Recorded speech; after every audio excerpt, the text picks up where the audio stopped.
In Narnia, he doesn't tell us what he's up to. And if he had disclosed the secret, it would have frustrated the very thing he was trying to achieve. But it would have been a perfect answer to Tolkien. Yeah, but then I think Lewis didn't really much care what Tolkien thought.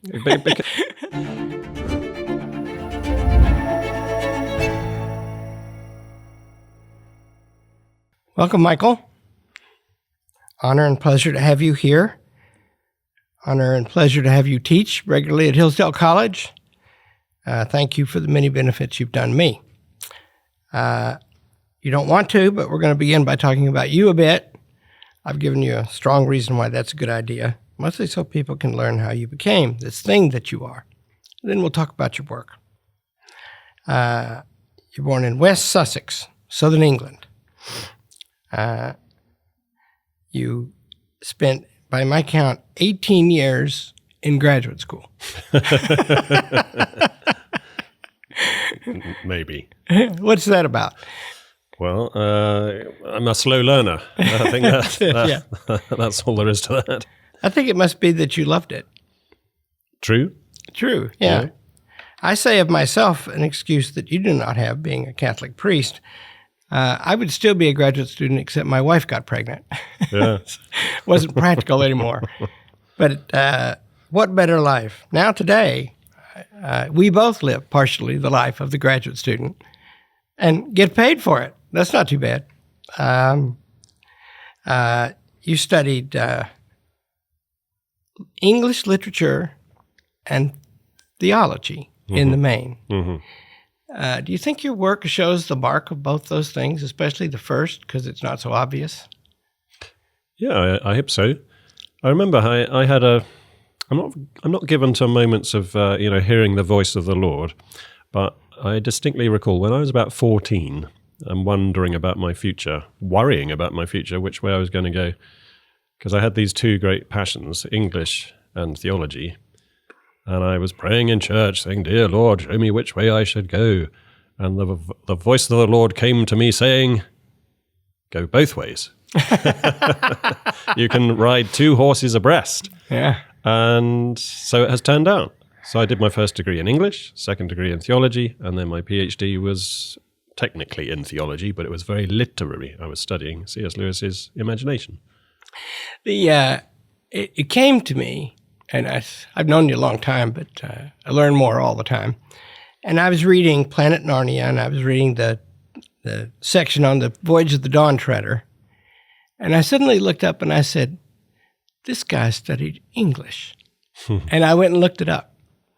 And I recognized the marks because they're obvious. Everybody, by the way, should read that book.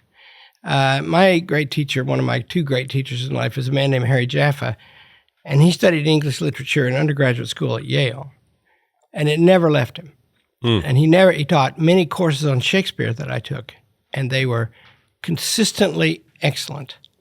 He wasn't always a consistently excellent teacher on any day, although he was very profound. Anyway, I just thought he was just captivated by that. And I think you never got over it. You became a chaplain, and you've done a lot of teaching. What do you learn from those things? Golly. Yeah, I became a chaplain at Peterhouse in Cambridge, and then I had another chaplaincy position at St. Peter's in Oxford. During those chaplaincy years, I was also doing bits of teaching on C.S. Lewis and theological imagination. And I suppose the main thing I learned is going back and forth between the chapel and the study, or the chapel and the lecture room, is what I learned. You know, the back and forth between the theoretical and the practical, or the bookworm and the worshipper. You know, you've got the two have got to be in conversation with each other, and that dialogue is. Well, that's one of the things I'd say about riding two horses abreast. I think I would be a bit bored if it was just one. But the alternation, the pendulum swinging back and forth between the two disciplines, is always generative of new ideas in the study and new insights, hopefully, in the Christian life. That may be because things are so connected that the disciplines themselves may be artificial.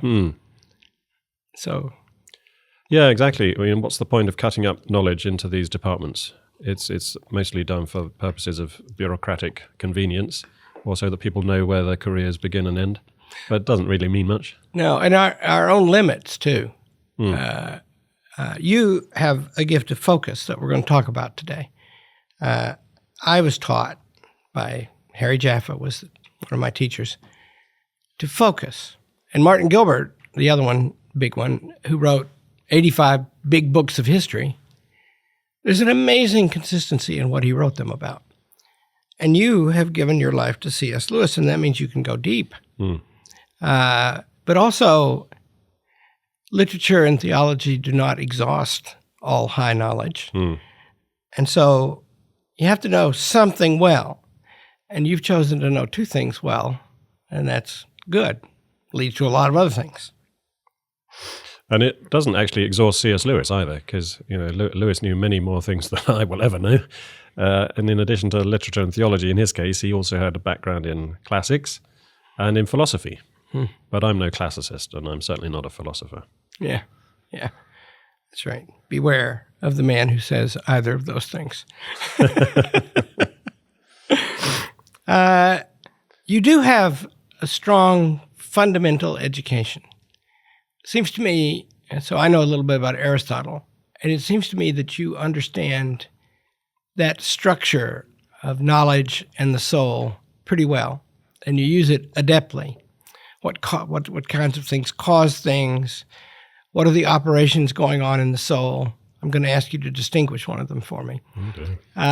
And you manage that with familiarity. How'd that come to be? Through, again, just immersing myself with a focus on C.S. Lewis, who, as I say, had a great classical background, and his own philosophical leanings were very Aristotelian. Just reading and rereading Lewis and rereading everything about him and his circle, Tolkien and Williams and the Inklings and his forebears. I suppose that just gradually accumulated. I never set out to acquire this knowledge. I just followed my nose. It's a snowballing effect. I never set out to be a Lewis scholar, but I just liked Lewis from an early age, kept reading him, and voila, I became an expert. It's amazing. I can disclose a private conversation you had with Professor Whalen, one of my most important colleagues. He was inquiring of you what you would teach around here, which we're very glad that you do. And you would say you would teach C.S. Lewis, and he would suggest a second thing, and you would say C.S. Lewis. Yeah, I'm a one-trick pony, Larry. Just turns out it's a big trick. Yeah, it's a big pony. Yeah. So you've written two books that are stunning. One of them is called Planet Narnia. We're going to talk about that one first. So the Narnia books, describe them a little bit. 7 Chronicles of Narnia, written principally for children. Lewis called them fairy tales, but they are, like all great fairy tales, full of hidden depths, and can be read just as much by adults, perhaps even more enjoyably by adults who see many of these hidden depths. And yeah, they're set in this imagined land of Narnia, where animals talk and all sorts of adventures happen, all the traditional creatures of fable and fairy, giants and dragons and witches and so on and so forth. And it's a world in which, as Lewis himself described it, all sorts of religious inhibitions that might paralyze one's spiritual life in the real world can be set aside. You can cast Christianity into this magical world, strip of its stained glass and Sunday school associations, and perhaps for the first time make it appear in its real potency.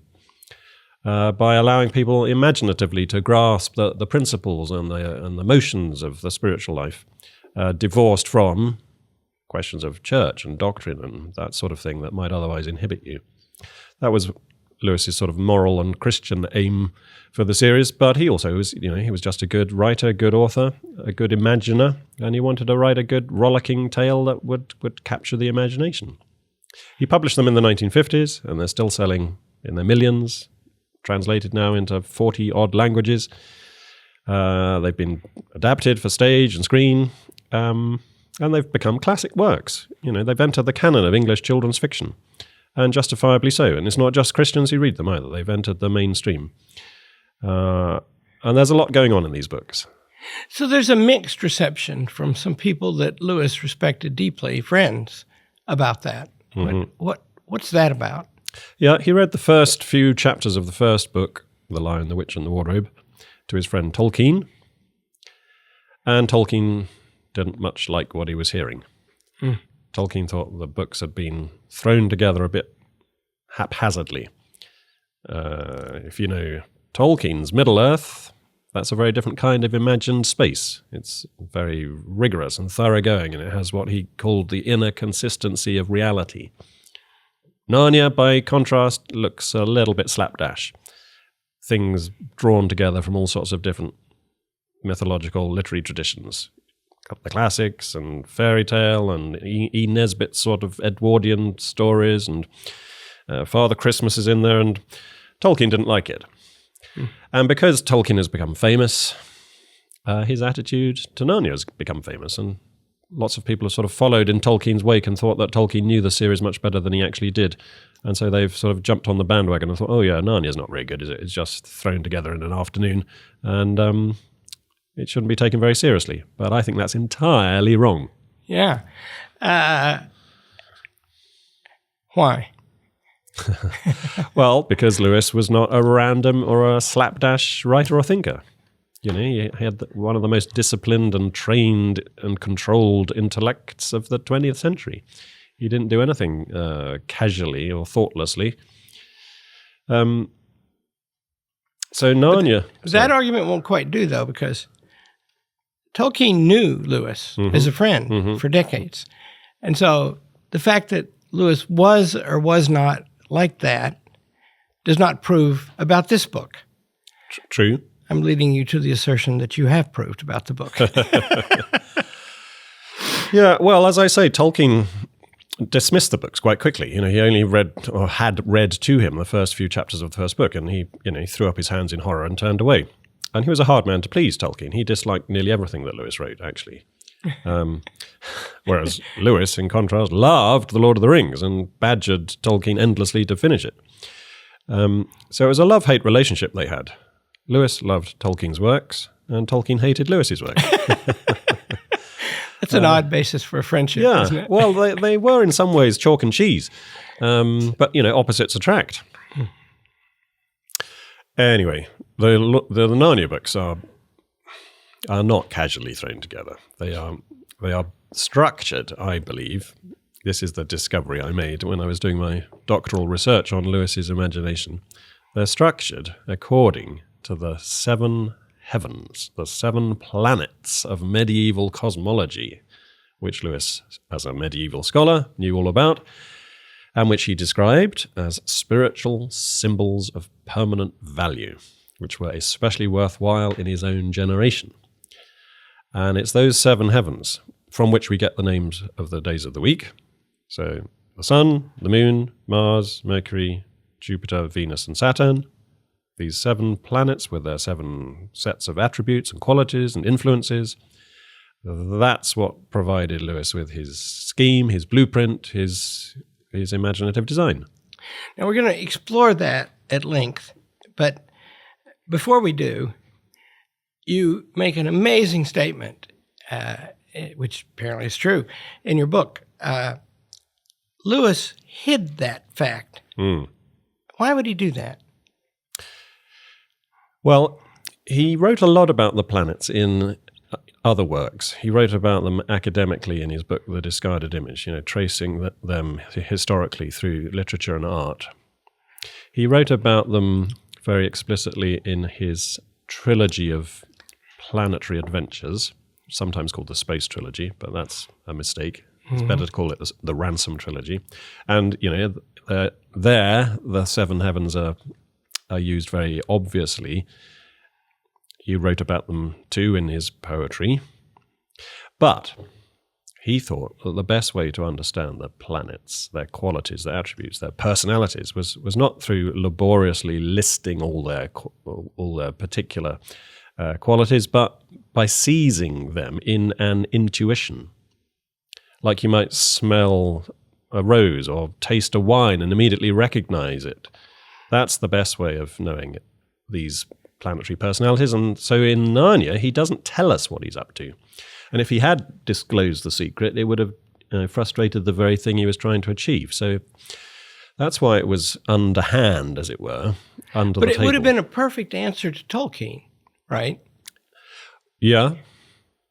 But then I think Lewis didn't really much care what Tolkien thought. If, Isn't that odd? Because, that there you go again, Tollers, would be the sort of response, I think.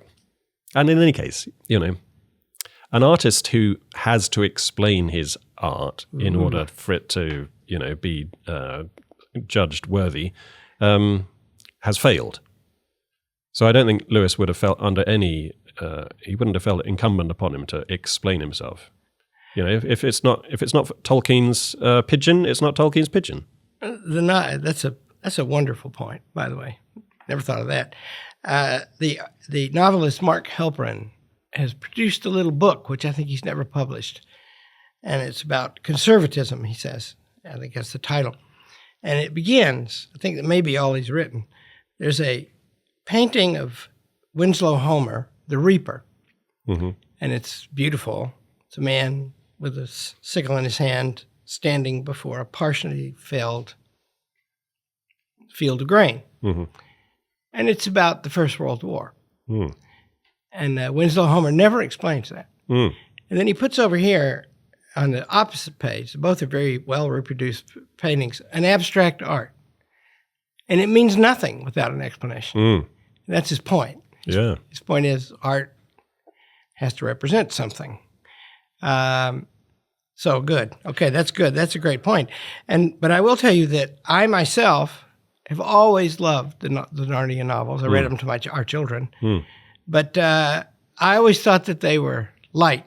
And that means that Tolkien distorted me, and it took a long time for you to help me. Yeah. I love the fact you just mentioned the First World War and the sickle, because in that very line I just quoted about these heavens being spiritual symbols of permanent value, which are especially worthwhile in our own generation, Lewis goes on to say his own generation was, of course, the generation that went through the First World War. Lewis and Tolkien both fought in the trenches of France. And Lewis adds, of Saturn, we know more than enough, but who does not need to be reminded of Jove, of Jupiter? So Saturn is often depicted with a sickle or a scythe. He's associated with death and disaster, and Lewis sometimes referred to the culture of the 1920s and 30s as Saturnocentric, fixated upon these qualities of death and disaster and despair and bleakness, a very natural response to the First World War. Where, men had been scythed down left and right. Lewis himself had been very nearly killed in the trenches in 1918. But this is one of the reasons why Lewis loved the Seven Heavens so much, because if you're inclined to think that Saturn is the only or the best way of symbolizing spiritual reality, think again, because there are another 6 ways of doing it. And the best of them is actually Jupiter, Jove. He's the king. He's the magnanimous, tranquil, festive symbol. And so I think a laughing figure. Yeah, jovial, festive, red-voiced and jolly. Lewis in his university lectures liked to say those born under Jupiter are apt to be loud-voiced and red-faced and jolly, and then he would pause and add, it is obvious under which planet I was born. Because he had a great florid face and a beefy frame and a bullish laugh, and lots of his friends described him as jovial, not necessarily realizing the particular planetary connotation that had for him. So in a lot of his works, he's trying to rehabilitate the jovial archetype, this idea of the festive, prosperous, tranquil king, because Jupiter is, above all things, regal and monarchical. And so when he came to write The Lion, the Witch, and the Wardrobe, he structures that whole fable out of this jovial imagery. And then he does it the 6 times with the other 6 symbols. The last one is the sad one, and that's Saturn. Isn't that too bad? Children's story ends tragically. Well, it's a bold move, I agree, to kill off literally every character and destroy the world that you've just spent the previous 6 books creating. The amazing thing is that he manages to pull it off as well as he does. And I remember as a boy being terrified by the last battle, especially when this demon, Tash, comes in, and all the children get killed in a train wreck. But though Saturn, as it were, swings his scythe over the whole of the Narnian universe, it's not the last word, because the wisdom that dominates the stars, as Lewis puts it, is not that of Saturn, but that of Jupiter. So there's this lovely moment after everyone's died and been resurrected, where one of the characters, Lucy, says to a friend, have you noticed you can't feel afraid anymore? And the reply comes back, by Jove, you can't.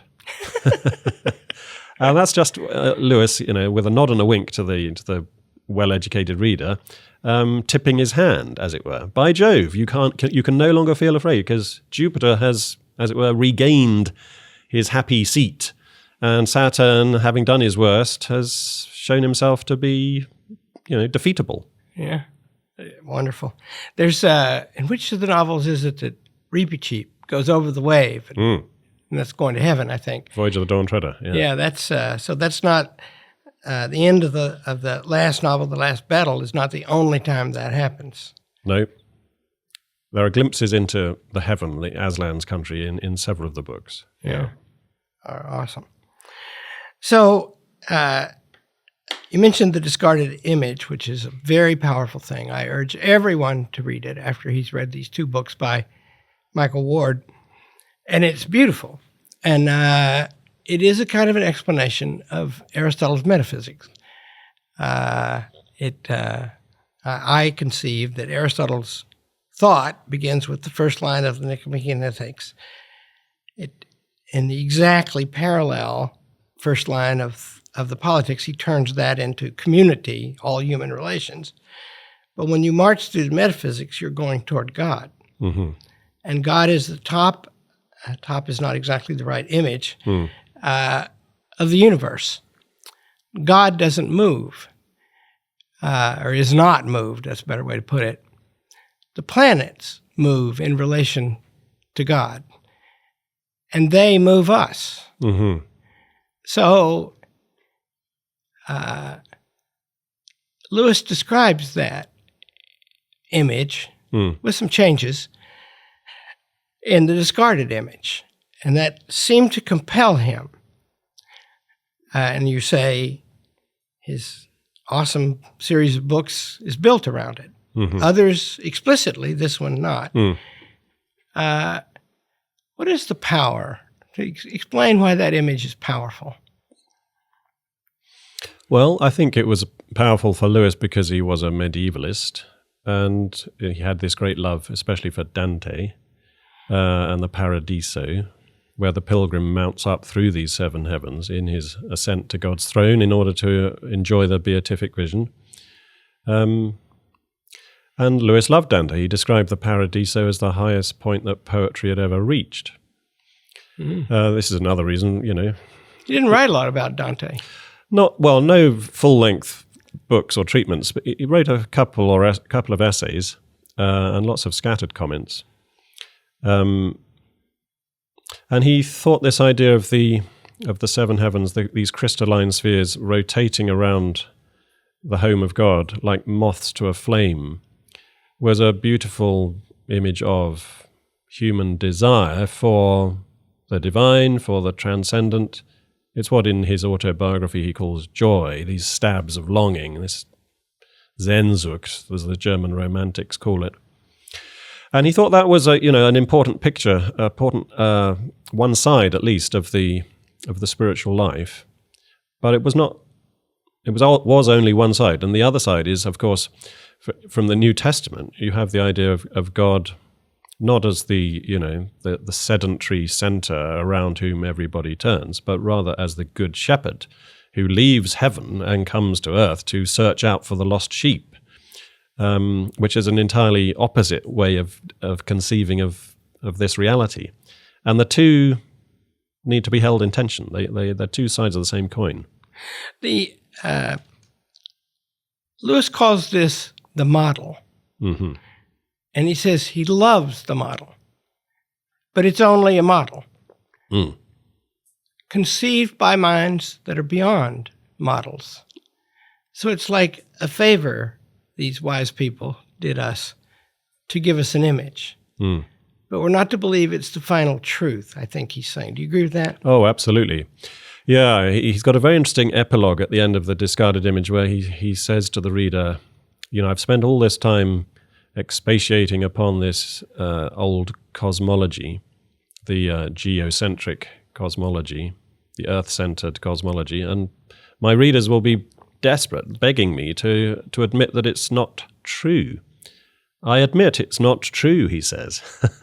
And I am not attempting to take us back to that pre-Copernican model. All I'm doing, he says, is trying to enter considerations by means of which we respect all cosmological models, idolizing none of them. So, yeah, the pre-Copernican model, the Newtonian model, the Einsteinian model, they all have certain things going for them, but none of them exhausts all that could be said. And one of the problems, actually, with the whole Galilean controversy was that Galileo, it seems, did say this is how it is. He didn't really admit that what he was proposing was a model, just a way of saving the appearances. But he rather insisted, no, this is in fact how things are, and that was one of the major problems with Galileo.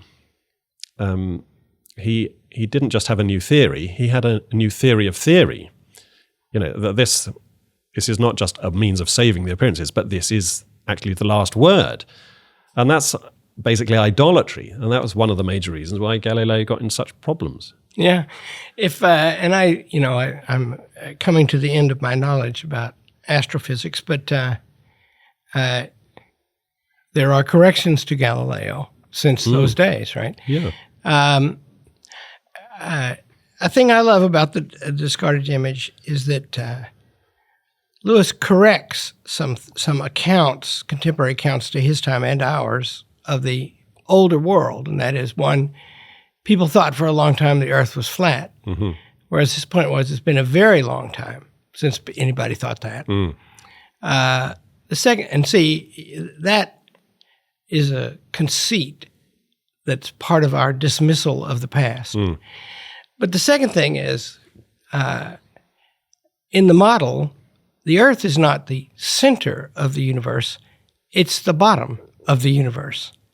And we're looking up at a massive structure, and we're the lowest thing in it. And of course, that's not pride asserting itself, it's humility and awe. That just seems to me like one of the most powerful points in the book. Do you think his work is meant to demonstrate that? I'll define it a little more. Demonstrate the fact that our greatness is in our perception of greatness, and thereby our service to it. It's not ever fully to constitute greatness. Yeah. Lewis talks about Pascal, who was terrified by the immensity of those eternal spaces, that separate the worlds. But Lewis points out it was Pascal's own greatness that allowed him to be terrified. A cat looking up at the sky would not be terrified. So absolutely, the perceiver is obviously irreducibly significant in this equation. I think Lewis is, yes, he's advancing a kind of a humble attitude to all these questions. And the idolatry question, I think, is really interesting. My idea of God is not a divine idea, Lewis says, when he's speaking theologically, and no model of the cosmos can get in all the facts. And insofar as we assume that it does get in all the facts, we're committing idolatry, and then the true God in mercy shatters that idol, because he's the great iconoclast. Mm-hmm. He'll have no rival. And that's why we must hold all our cosmological and all our scientific knowledge, all our knowledge full stop, including theological knowledge, with a due provisionality, and not mistake our knowledge for the thing known. That's beautiful. I want to talk about imagination for a minute. Like many people, I don't fully understand what it is. In the classics, there are two main accounts of the soul that I know of. One, a three-part thing, reason, spirit, and passion. And one, a two-part thing with subdivisions. One, the two-part thing is, no, three parts. Appetite, this is in Aristotle, passion, and reason, divided into two subparts by what reason knows. These are all counts of an immaterial soul. How can it have parts?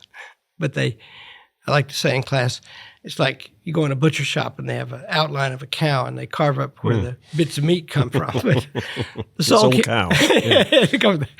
Yeah. How does imagination work? What is it? How does it work in that? How does it relate to those divisions?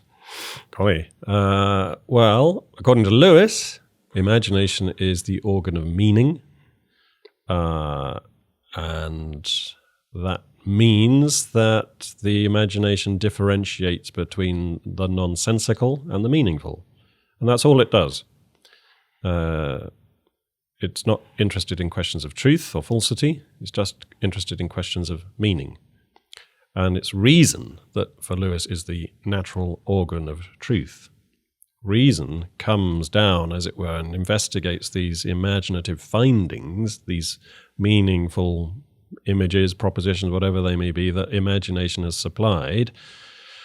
And then reason adjudicates whether they're true, false, good, bad, ugly, beautiful. Reason can't do anything without imagination.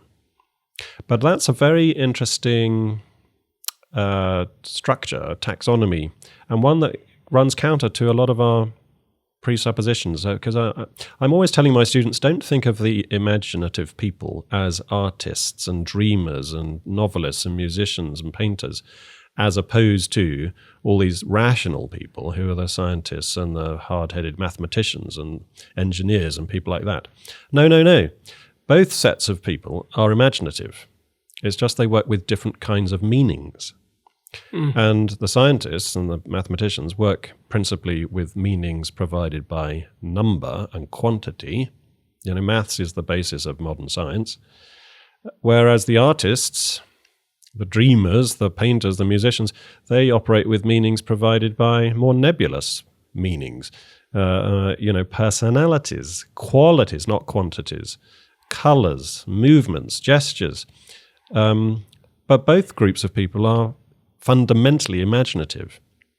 And it's a disastrous bifurcation or, division between the two to think that one is not imaginative. No. Of course they're imaginative because the reason can't operate without imagination. Huh. So myth is important to Lewis. Is it connected to imagination? Why is it important? What is it? Larry, you're asking me really difficult questions. I thought this was just going to be a nice fireside chat. I want to know. Well, myth. Golly. What shall we say about that? It was a fundamentally important aspect for Lewis's Christian conversion, actually, because he'd grown up loving pagan myths. Myths of dying and rising gods, stories of people like Adonis and Bacchus and Balder and all these pagan deities who die and go down into the underworld and whose death somehow achieves something back here on earth. in the coming of spring or the new life in the crops or the coming of daybreak. And Lewis had always found those to be, he said, profound, suggestive of meanings beyond his grasp. He couldn't say in cold prose what they meant, but then he didn't want to. Whereas with Christianity, you had a story of an allegedly dying and rising God. And Lewis, with Christianity, was fixated upon trying to explain it in terms of doctrines, sanctification, propitiation, all these theological terms that sort of turn the story of Christ into a system of thought. Now, Tolkien and another friend called Dyson said to Lewis, "You're putting the cart before the horse. You're letting the tail wag the dog if you're thinking of Christianity principally in terms of doctrines and after-the-fact conceptualizations. No. Doctrines, theological formulations are important, but they're secondary. They are just means of, as it were, analyzing the more primary language, which is the lived language of a real man in a real place in real time doing real things. Jesus of Nazareth, crucified under Pontius Pilate outside Jerusalem in about AD 33. That's what Christianity means in its fundamental mode. It means a myth. That is to say, a story, a drama with characters and events. But in this case, it's historical. It's the true myth. It's where the dying and rising God has entered history. And when Lewis realized he'd been getting things back to front, everything suddenly clicked into place for him. And a few weeks after his conversation with these two friends, Tolkien and Dyson, he finally passed over into accepting Christianity. Mm. It was the true myth. Here we see the real basis for the friendship. Yeah. Not liking or disliking each other's work. True, yeah. So that's brilliant. We're going to turn now to your second book and to The Abolition of Man, about which it mostly is. I read Abolition of Man first in graduate school in a course taught by an avowed nihilist. I always thought that was ironic. He was a great teacher. His name was Harry Newman. But you could never get him to say it was ironic. If you ask him how he was, he always said 50-50. Because otherwise it would be some commitment about meaning. But he started one of his best courses by reading that book, which is a tour de force, and he loved it, he said, and I loved it because it is a march through where things are going. The Abolition of Man. Now, you want to talk about the Tao, and we're going to try to do two things in the time that remains. One is explain what the book is about and how it proceeds, and talk about why the Tao is introduced and called that in the book. Is that fair? That's fair. Good. Okay, so go in whatever order you want. So, yeah, The Abolition of Man is a book about objective value. Is value real? Is it substantial? Is it out there in the universe? Or is it just something that we project from our own subjective passions and whims and preferences and appetites? And Lewis is arguing that value is objective, and it's something we discover. It's not something we make up. And one of the ways in which he tries to present this idea is by showing the remarkable commonality that there is in different human traditions and cultures and civilizations. So he doesn't reach immediately for an obviously Christian term like natural law, as he might have done, because I think that would, in his view, have just seemed too obvious and too immediately Christian, and therefore might have got people's hackles up. And what he's arguing for is something actually deeper than that. He's arguing for something which is fundamental to all human beings, whether they're Christian or not, namely conscience, our ability to perceive good and evil and know the one from the other. And that's why he reaches for this Chinese term from the philosophy of Confucius, the Tao or the Tao, Tao, which is the way. According to Confucius, it's the way the universe goes on, and all men who want to live upright lives must conform their steps to this way. They must tread this cosmic progression in imitation of things that are real and out there in the universe.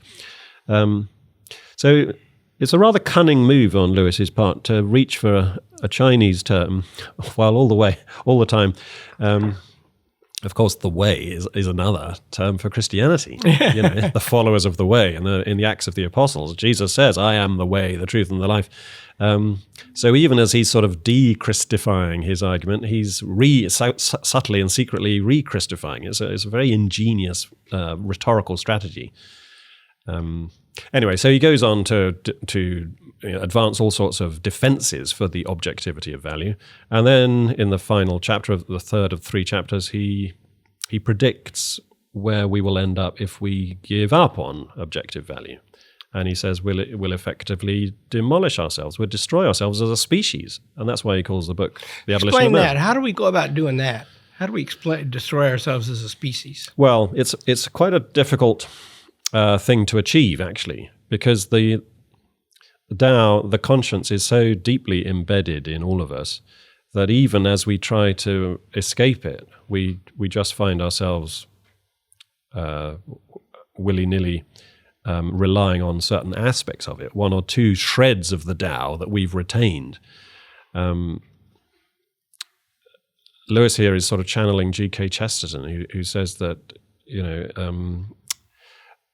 madmen are those who have fixated upon one particular idea to the exclusion of all the others. Because to try to live absolutely without belief in objective value is almost impossible. And those who do it most effectively are in either lunatic asylums or in prison. So I have a suggestion to make about this particular point, which I think, who am I? I haven't written a book about it. I teach the book sometimes. I think the argument culminates in a simple point. If you remove from the universe all value, then you destroy in the human being its unique ability to prefer the valuable thing over the immediate thing. Mm-hmm. In other words, you turn the human being into a dog or any other beast. And that means that in conquering nature means destroying that sense of value that otherwise compels us. All you can do is turn yourself into a beast. You have abolished man, or you are living, as you title your book, after humanity. Mm-hmm. And that, I testify now, I think my life of work has come to be this. We need to recover the idea that things are real. Because all philosophy, the administrative state, all of that, what it wants to teach us is that nothing is real, except what we tell you is real. And that's a great corrective. Now, talking about what is real in this book, this device of the Tao or the Tao, he gives a list of moral codes of many cultures. Mm-hmm. And explain the bearing of that a little bit. Yeah, well, he says that the Tao is self-evident. You can't argue to it. You must argue from it. So this appendix that he has at the back of the book, where he lists 8 different moral laws: duty of special beneficence, duty of general beneficence, duty of veracity, duty to children and posterity, duty to ancestors and parents, and various others.